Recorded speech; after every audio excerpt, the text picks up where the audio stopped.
back in session, and on top of its agenda are some priority measures. 11 more bills have been added to the list of priority measures under the Legislative Executive Development Advisory Council or LEDAC. Kasama rin dyan ang pag-amienda sa Universal Healthcare Act, Build Program at Anti-Agricultural Smuggling Bill. These measures have the full backing of the Marcos administration.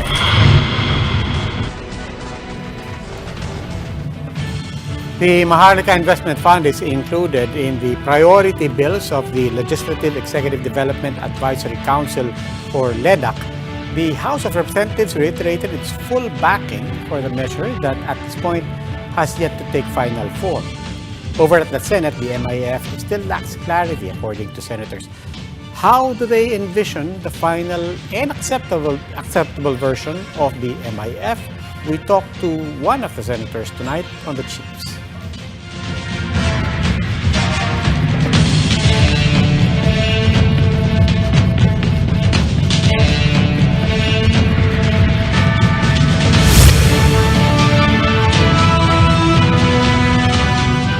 Welcome to the Chiefs. Ako po si Robbie Alampay. Kasama po natin ngayon, Ami Pamintuan, Editor-in-Chief of the Philippine Star. Ami, pasensya na. Medyo nabulol ako doon. Mahaba kasi yung listahan na tinitingnan mo, no? Oo nga. Priority bills. Good evening, ha? Oo nga. It's that time of the year again, di ba? Pinag-uusapan na natin yan. Pagkatapos, before we know it, we've been talking about for the past week, of course, marking the first year of the May 9 elections last year. And now we're really taking stock of the government and also where it wants to take the country. Yes. Actually, yung first year, mag-uumpisa noon of June 30. And after that, magkakaroon na naman tayo ng mga... I imagine it will not be too different from the priorities laid out under the Legislative and Executive Development Advisory Council. Pero siyempre, may laman yung bagong State of the Nation by July. Siyempre, meron din siya dyang mas detalyadong priority. But in terms of this legislative agenda, we're always interested in it because it's not just a hint, it's a very concrete manifestation and expression of ano bang priorities ng gobyerno. So, may ideas ba tayo kung anong direksyon nitong mga priority bills na to? Tsaka pag sinabing priority ng Malacanang, yung House, in 17 days, kaya nilang ipasa, diba? So politically, gusto rin natin makita, how will Congress respond? How will the Senate respond? Kasi, starting with the Maharlika Investment Fund. Yun nga yung mabilis na pinasa nung December, pero ngayon, we don't know where it is, di ba? Yung charter change ba nandyan? Robin Hood Padilla, the senator, is pushing for it still, pero sila Rufus na, ipasa na nila. Kaya lang, another bill na hindi rin natin maintindihan kung anong, it's actually in limbo if you think about it, di ba? Anyway, malaman yung mga ganyan na pag-uusapan natin, we will speak to our first guest who can give us some insight on what's going on in Congress, specifically from the perspective of the Senate. When we return, Senator Sherwin Gatchalian joins the conversation. Keep it here on One News.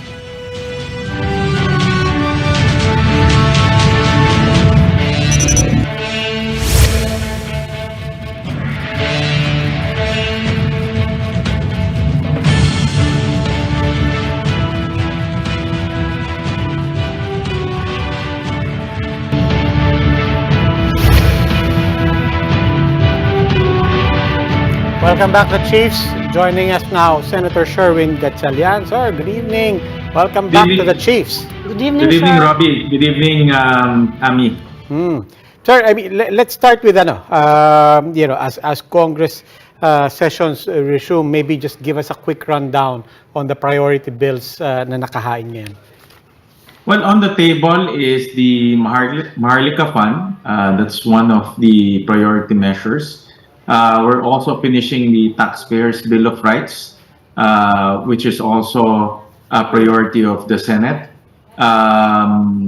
Those are the two bills that are on the table right now. There are a few more, but a lot of them are also local bills, and some of them are local in nature. Sige, umpisahan po natin yung Maharlika Fund. Unang-una, may Is there more clarity now on the side of the Senate, especially vis-a-vis how the House of Representatives sees this, and for that matter, whether it's the House version or whatever form it's taking in the Senate, is when we talk about a Maharlika fund, is this still a sovereign wealth fund as initially proposed? We're entering the period of debate, so meaning there'll be more questions to be asked, meaning we will extract a lot of details from the proponent. But after the 3 hearings that were conducted, there were a lot of clarity that were brought out. For example, the direction on investing in infrastructure, the direction in multiplying the effects of Maharlika Fund. But there's also, personally, I have also a lot of things that I want to discuss with the proponent. For example, the independence of the BSP, because the BSP is mandated to put capital out of their capital. Also, how to protect the 2 GFIs, Land Bank and DBP. They are supposed to put capital as well, and this will be taken out of their investable funds. But of course, Maharlika is not without risk. So we have to also clarify how these funds will be treated and how our depositors. We have to remember that these funds are not the funds of the bank. These funds are from the depositors, and we have to make sure that the depositors are not going to be adversely affected. Which brings us to the 2 basic points na from the start pinag-uusapan. The sourcing of these funds, and then on the other side, the governance of this fund. Ano po ang namumuo doon, and is it more reassuring for you? Well, in my opinion, in a perfect sovereign wealth fund setting, it should have been the excess funds from resources or from privatization that should be plowed into the Maharlika Fund and then invested into infrastructure. I'm all for investing in infrastructure. I'm all for national development. And I can see that the Maharlika or the Sovereign Wealth Fund can create multiplier effects, meaning the capital that will be invested there can be multiplied by inviting other investors to come in and join in investing in infrastructure. So I can see wisdom in that direction. After all, government is the most sound guarantor of this fund. So I can see some merit in the multiplier effect. However, we also have to be cognizant that the funds are not coming from excess funds. The funds are not coming from resources or privatization. This will be taken out from banks and taken out of the BSP. So by doing so, we are actually taking out funds from other important directions of the bank, and most especially the independence of the BSP. So those are the things that we'll be looking at, because if things go sour, assuming things don't go as planned, then we have to make sure that the depositors of the 2 GFIs are protected. And also, how sound is the BSP? Now, we have to remember that a few years back, about 2 or 3 years back, we enacted a law to increase the capitalization of the BSP to 200 billion. To date, it's only about 50 billion. But we're delaying that increase in capital. Therefore, the BSP is exposed. And if we delay the capitalization of the BSP, this poses a risk to the BSP and to the banking system.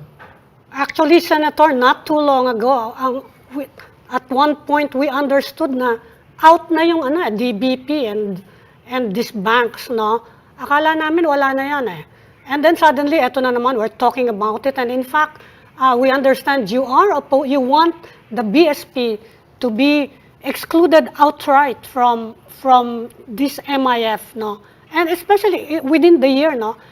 kahit saan naman ngayon, medyo delikado yung banking sector as we are seeing. Can you expound on this? Your opposition to the inclusion of the BSP at ano nangyari? Why are we looking again at the DBP? Bakit gano'n na naman yun? Well, we are in a very uncertain times. We've seen 3 banks in the U.S. that Yes. ran into trouble, and we saw the biggest bank in Switzerland ran into trouble and had liquidity problems. And because of the Russian invasion, because of inflation, because of rising interest rates, a lot of these banks are caught with overvalued treasury bills, and that became a cause of concern and created an uncertain environment.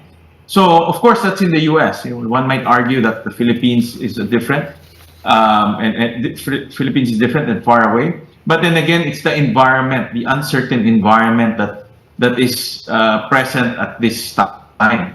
And that's why, in my personal view, is we need to make sure that the BSP is ready for to respond to whatever condition. And if ever this uncertainty becomes a reality and comes to our shore, we have to make sure that the BSP has the wherewithal to respond and calm the markets, stabilize the banking system, and stabilize the capital markets. Having said that, we want to make sure that the BSP is also isolated from politics and isolated from this type of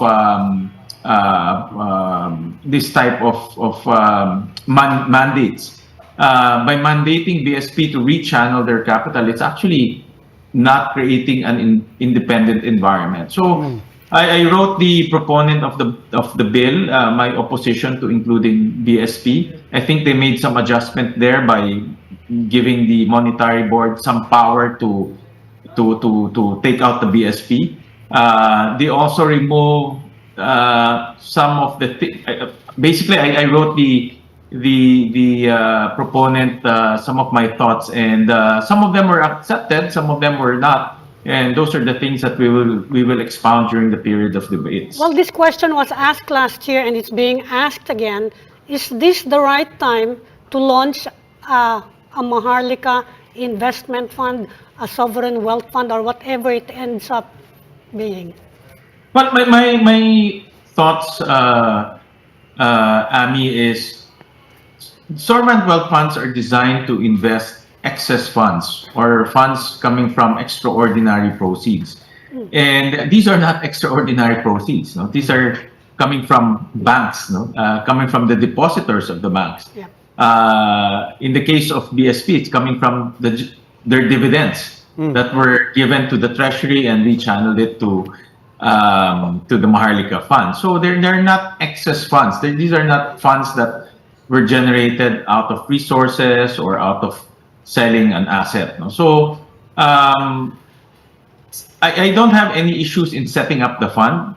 The only issues here are the source of the fund, the independence of the BSP, and also making sure that the Maharlika also competes and not crowd out the private sector. One of the issues there that came out during the hearing, and these were actually pointed out by a lot of the senators, is the amount of fiscal incentives, tax breaks that were given initially to the Maharlika Wealth Fund. So, in other words, the Maharlika Wealth Fund will act as an investment company competing with another private investment company. But the Maharlika will get a lot of tax incentives. So, it's not on equal footing. So, and I understand from the committee report that those incentives were taken out already. But there are a lot of things that we still need to discuss during the period of debates. Senator, just to round out this particular discussion on the fund, given that, as you said, this is not technically how it's usually done. It's not from excess resource and so on. Is it still accurate to even keep referring to it as a sovereign wealth fund? And if not, it's essentially just a development fund And to that point, why then even create a new development fund given the mandates already existing in a lot of our agencies, particularly for development investments? Well, you're absolutely correct, Robbie. That because the funds are coming out from banks and from treasury, it's not actually the truest form of a sovereign wealth fund. But by creating the fund itself, it can actually now we have a vehicle to inject excess funds in the future. But right now, as it's created, it's not actually what other sovereign wealth funds are or the other sovereign wealth funds are designed. This one is, you're right, it's more like a development fund. But then again, no, I think the direction of the administration is to create that fund, and hopefully one day, if we sell, let's say, an asset, we privatize, let's say, an asset, we can inject the proceeds from that privatization to this created fund. Okay. Okay. We can shift to. Let's move to other priority bills. You mentioned the taxpayer rights bill. Talk to us about that. The Taxpayer Bill of Rights is a concept that we adopted from the United States, but more and more countries right now, based on our research, more and more countries are now adopting this concept. It's basically giving giving rights through legislation to our taxpayers so that they will not be abused, and our taxpayers will be protected from erring collection authorities or revenue collection authorities. These are basic rights. For example, rights to be informed, rights to fair, rights to due process, rights to a fair collection. Those are just rights that we legislated so our taxpayers will be protected. I mean, but one of the unique feature of the bill that we included is the creation of a Office of the National Taxpayer Advocate. And this office, it's like PAO, no? The Public Attorney's Office. It's like a little PAO that taxpayers, low-income taxpayers can go to and ask for redress or ask for assistance whenever they feel aggrieved or whenever their assessment is not accurately being done. Okay, let's illustrate that for everyone. Of course, siempre, more rights, I think nobody will stand against more rights for us as taxpayers. But you mentioned in particular small taxpayers. I paint a picture for us. I think we can grasp the idea, but ano ibig sabihin nun? Di ba? Parang ano ibig sabihin nun? The next time tax season comes, anong magbabago sa interaction ko sa BIR? Anong magbabago sa kaalaman ko? At saka ano ba yung mga ina-assume ko na ganyan talaga, yung pala, hindi pala talaga ganyan dapat ang palakad? Yeah, I'll give you a concrete example, Robbie, and this is very, very, I think this scenario is commonly heard in our country. You're, let's say, a small business owner. You own one outlet of restaurant. And then every year you get assessed on how much income tax you should pay, how much VAT you should be remitting. And here comes the tax authority, BIR, and you're assessed excessively. Typically, you will appeal, you will get a lawyer. But since you're a small business, getting lawyers and getting accountants are quite expensive. So now there's an independent office that you can go to. This is outside of BIR. Like I said, just like the PAO, you can first ask for an independent review of the assessment. If they find out that the assessment is excessive and onerous, you can actually engage the National Taxpayers Advocate for representation. They can actually represent you and act as your counsel if you don't agree with the assessment being done by the BIR. Oh, pero I'm just trying to imagine the logistics there. You need Ilagay na CPA. natin ilan ang taxpayers natin. Let's just say, 50 million taxpayers, I can guarantee probably 50 Parang- million petitions. Saka hindi No, but- ba? You need accountants for Di ba that. parang ano, and you refer to it as a small POW. Di ba, picturing that way. But ano yung nai-envision natin na reception, if not enthusiasm for that? What kind of bureaucracy do you need to put in place na But para magampanan yan? we will focus on the low-income earners. We will not focus on, let's say, if you're Ayala, of course, this office will not be accessible to conglomerates, to big business. But we want to help out the small and micro businesses. Also, the self-income, the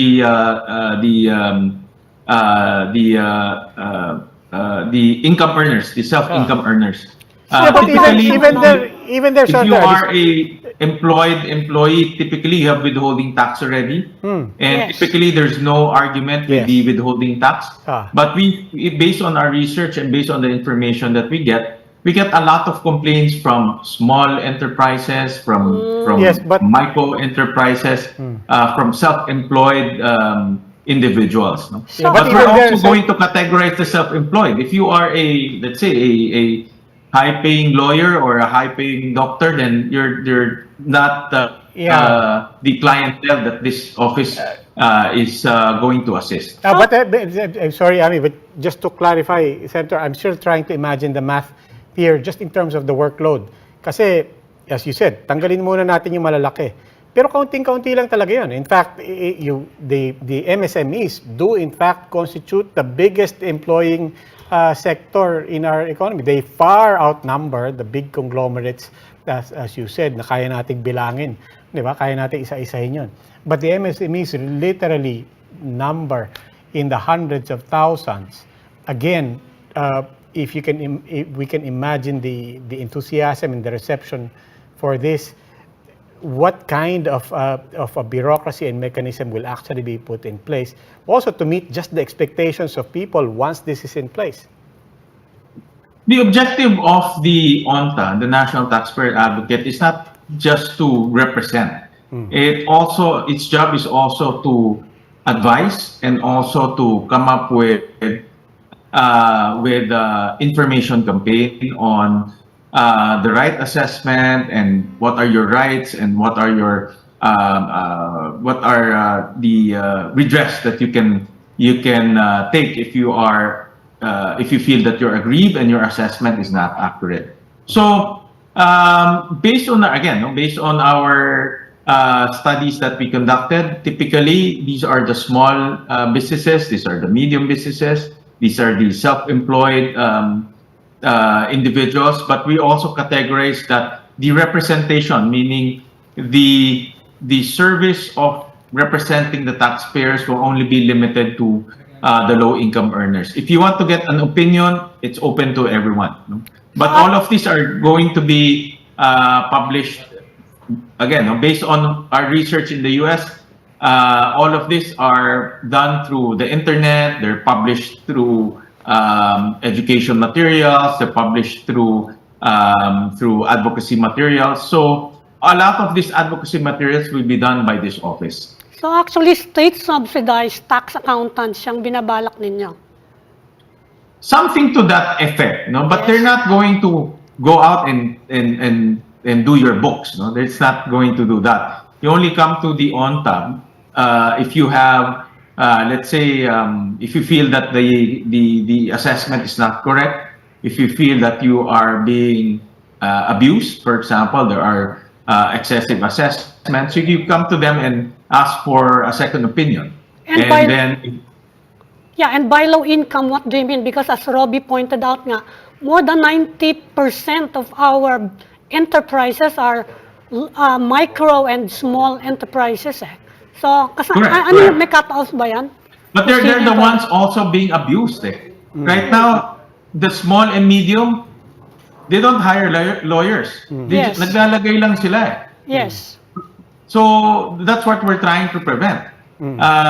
Instead of maglagay ka, which corrupts the system, why not government helps you with your computation, helps you with your assessment, and helps you with representation if needed. Because the recourse of typical self-employed and medium enterprises is maglagay. Yeah. And it creates a whole new corrupt system because it's a perverse cycle that's happening right now. So what we're trying to do is to cut that cycle by government providing that service of representation and also advocacy. Senator, just one quick question before we go on a break. I imagine, you coming from Valenzuela, knowing your background as well, and really investing in e-governance and technology, I imagine that you also anticipate technology playing a big role here in assisting the inestimable number of people who will be trying to access this this mechanism. So quick question lang. May experience pa kayo sa Valenzuela dyan, in particularly in having that kind of an advocate for your constituents in Valenzuela? Only because I've seen the things you've done there. Yeah, we don't envision the ONTA to be very manual in their advocacies. No? A lot of their advocacies are publication. A lot of the advocacies will be educating the taxpayer. A lot of this can be automated now with ChatGPT and all of these AI technologies. It can be done all in digital manner. So we envision ONTA to be very internet-based when it comes to communicating with our taxpayers. Okay, we're speaking with Senator Win Gatchalian, but we need to take a quick break, and we will continue our discussion with the Senator. Please stay tuned. The Chiefs will be right back.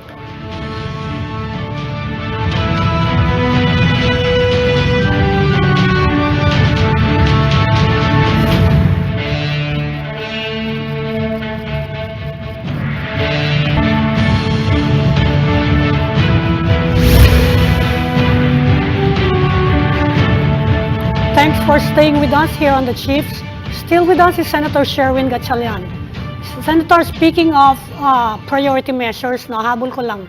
Mukhang minamadali ngayon yung legislated wage increase. That's 150 pesos daily, no? And of course, some of the employers, some of the businessmen are saying they're just recovering from the pandemic, and it might put a lot of businesses, it might force them to shut down actually, or at least to downsize, kasi baka daw hindi makayanan. What are your thoughts on this?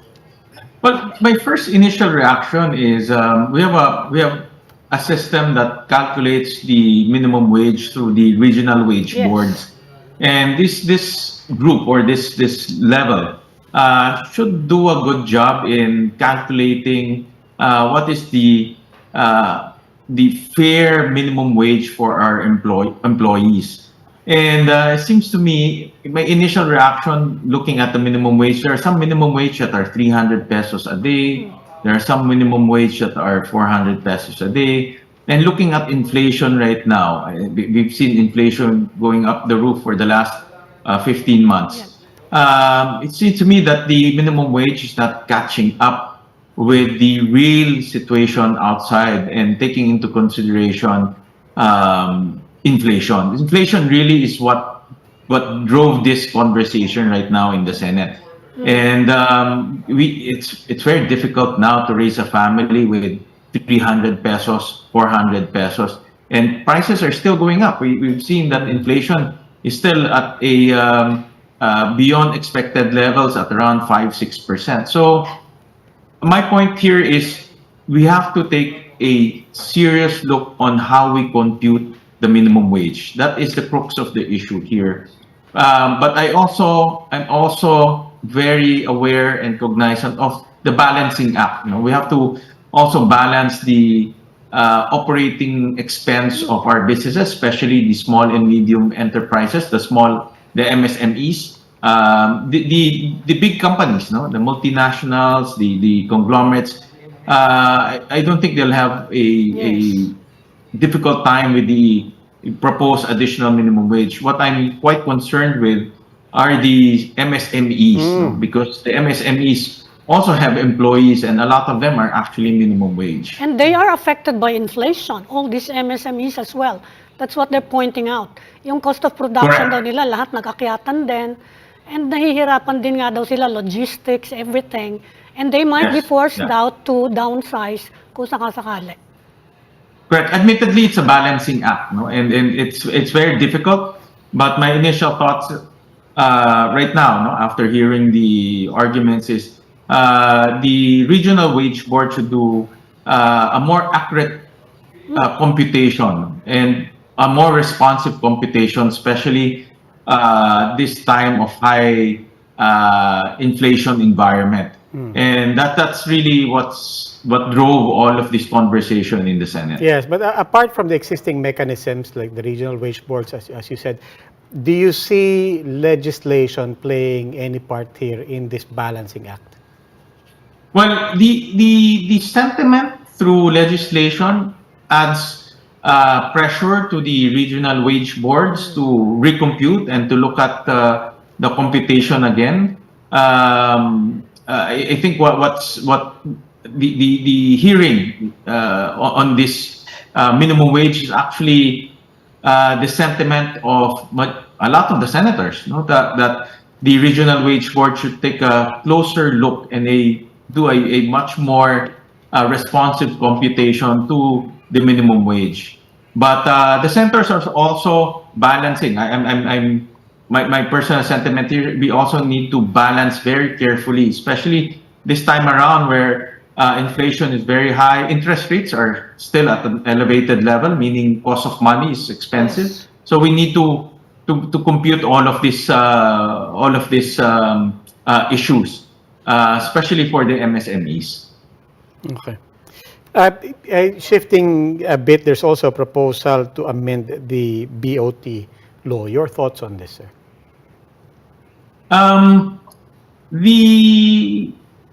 The essence here is basically to speed up PPP projects. I think the underlying direction for this proposal is to speed up the turnaround of the PPP projects. I'm for PPP. I view that we need to lure and to encourage private capital to invest in infrastructure projects, transportation projects. The government cannot do it alone. Government resources definitely is not enough.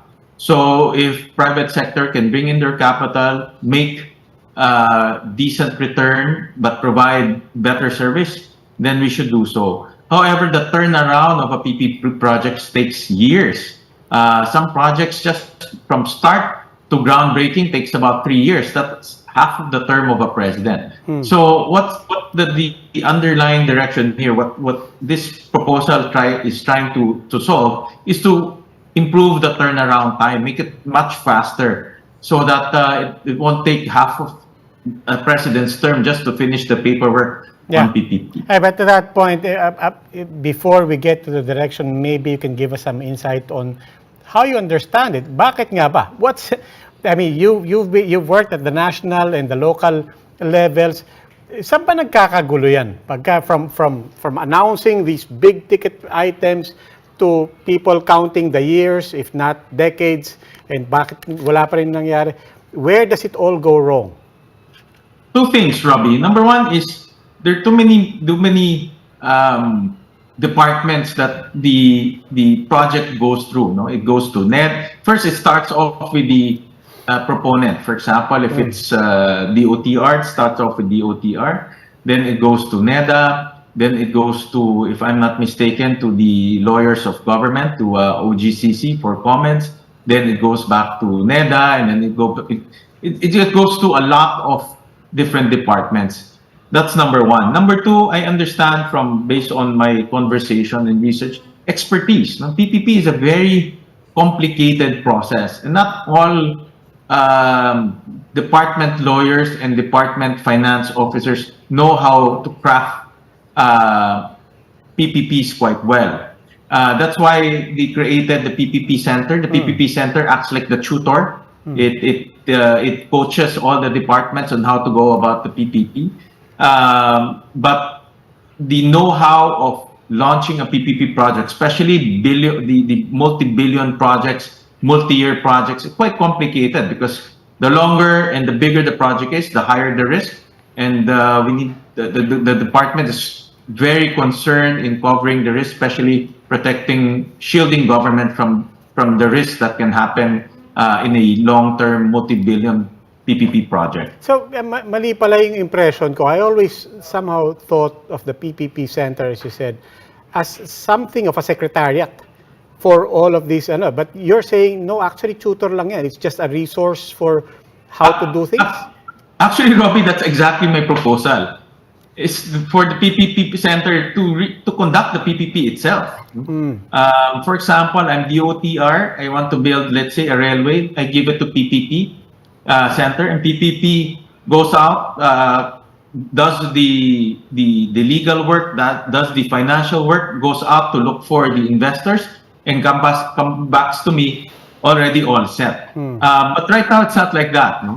The PPP Center is just a tutor. It holds the hand of the department, and it teaches the department on what to do. So sayang yung know-how. That's what I'm that also assumes the department, and for that matter, local government is listening to the tutor.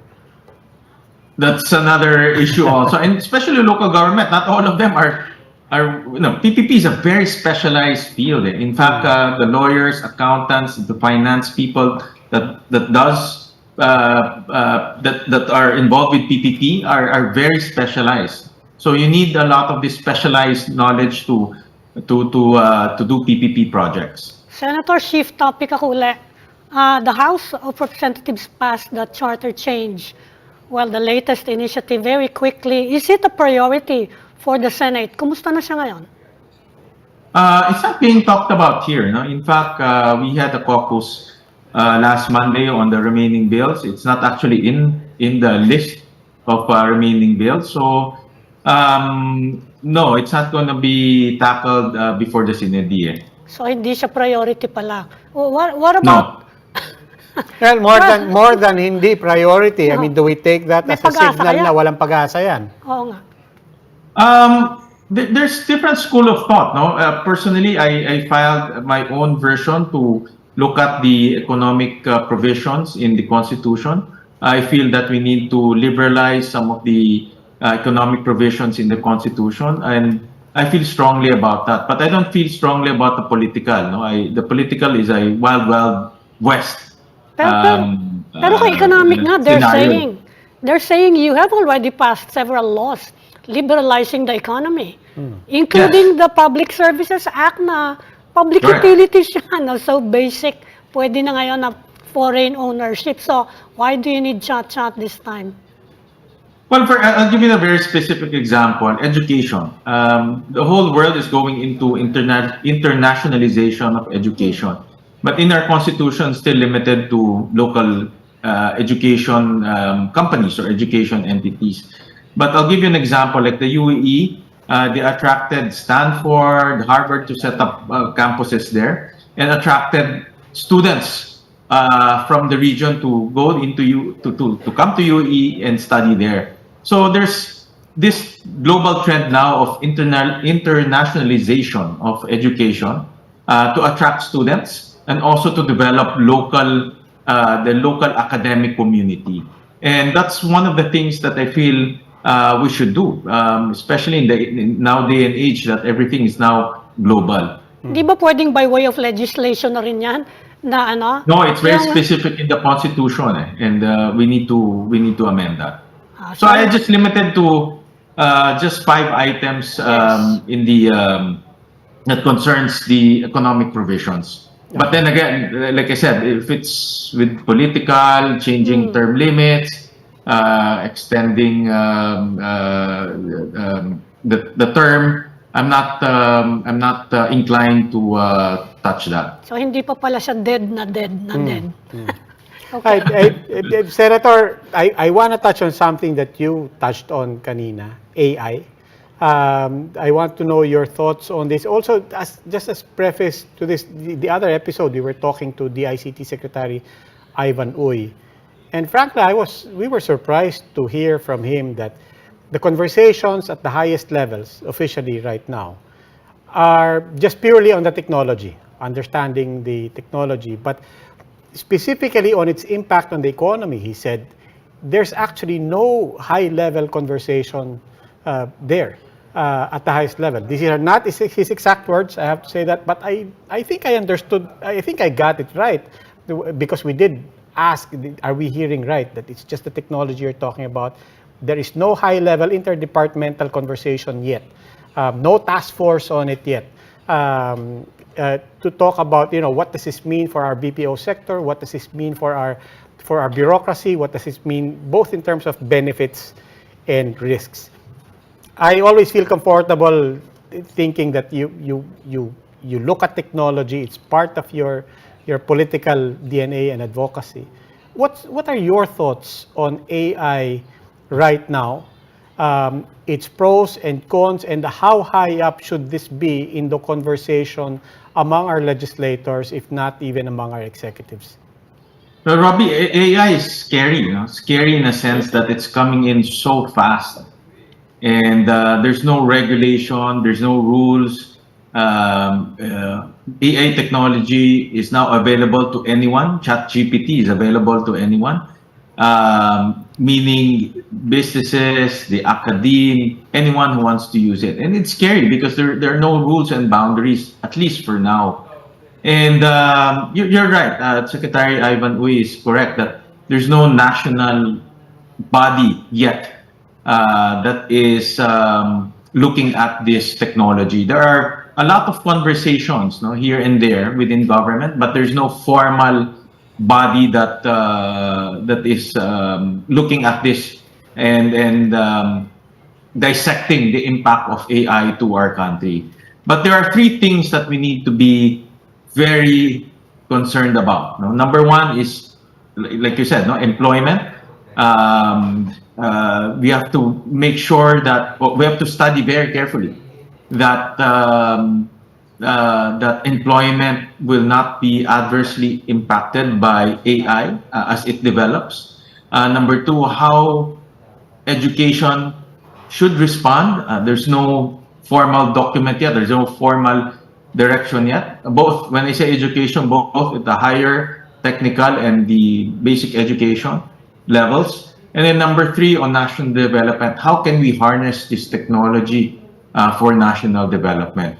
These are the three aspects that we need to look at very carefully on how this technology can affect our country. Senator, you've mentioned education. You chair the Senate Committee on Education, and there's an ongoing review of the K-12 program. What are your thoughts on this? What should be changed? What should be retained? What went wrong? Yeah. Well, the dissatisfaction to K-12 is very high. In fact, there are more dissatisfied families on K-12 versus satisfied. I think about more than 50%, about 60% are dissatisfied and only 30% are satisfied. And if you dissect that dissatisfaction, you'll see the biggest source is the senior high school level. We found out that by adding 2 years of senior high school, we didn't add anything. We didn't add value to our families. I'll give you a very specific example, Ami. Yes. Our senior high school students are mandated to take TechVoc in the last 2 years, but they're not certified. They're not mandated to be certified, and there's no mechanism for them to be certified. So after taking 2 years of TechVoc, they end up not certified, and no one will hire an uncertified graduate. So that's one of the fundamental flaws that we saw in TechVoc, in senior high school through the TechVoc, and that's one of the things that we aim to fix. There are other things, but basically those are, senior high school is actually the source of dissatisfaction for the K-12 program. Yeah, I mean, So, I know you. pahabol ko lang. So are we looking at the possibility of eliminating those 2 additional years? Again, going back to the old system. I heard some proposals to do that, but in my opinion, to go back to the old system will be some complications. No? Number one, the whole world is already K-12. So we're actually regressing vis-a-vis other countries. And then number two, changing the curriculum again will be a lot of administrative work. So I would rather concentrate on fixing the senior high school level than focusing on reversing the K-12 curriculum, because just identify what are the shortcomings of the senior high school, such as the certification, and we can actually fix that in a short amount of time. Actually, medyo nasagot nyo na yung tanong ko. It's related also to Ami's point. Doon sa example na sinabi nyo nga, sa TechVoc, na wala namang certification at the end of it, is the dissatisfaction, I mean, just on that point.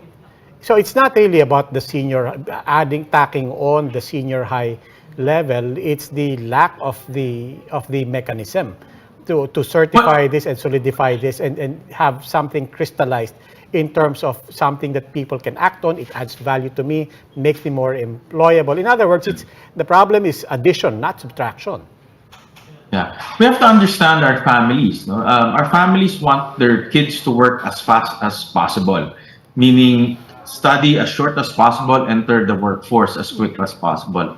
But by adding 2 years, we delayed it for 2 years.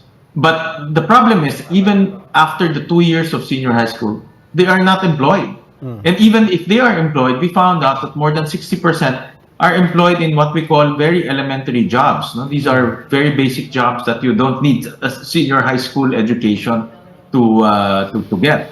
So, in other words, our families are not seeing the value of the senior high school program. For them, there's no value. We just added 2 years, but there's no value to them. Yeah. So let's fix that, and the value comes from getting their kids employed as fast as possible. So meaning let's give certification, let's improve the course offerings, among many things. But I'm just simplifying. But those are the things that we want to fix in order for our senior high school students to get employed as quick as possible. One last question na lang. I mean, apart from the process, specifically on the quality, and precisely of those 2 years in senior high school, is it just a lack of certification? In other words, is it just that lack of additional mechanism to certify this, and therefore it adds to your employability? Or even if there were certification, what are our indicators that the quality is actually there? Yeah, that's a good, that's an excellent question, Robbie. I relate that to the Commission on Human Rights report, where they were saying that a lot of our senior high school students lack the soft skills. So there's also some gaps in our senior high school curriculum, quality and also the soft skills to enable them to get employed. Like, for example, communication, teamwork. When you work in an organization, you're expected to work with other people. So communicating skills, teamwork, your rapport with your peers, those are the things that are important, and those are the things that are not being taught in our senior high school. So there's a lot of things that we need to improve. Quality and also the soft skills, those are the things that we're looking at. Okay, Senator Sherwin Gatchalian. Senator, maraming salamat po. Thank you, Senator. Thank you, Robbie Ami. Thank you. And that is it for the Chiefs. Ako po si Robbie Alampay. We hope what was discussed here will keep the conversation going. I'm Ami Pamintuan. We are One News, all sides, all the time.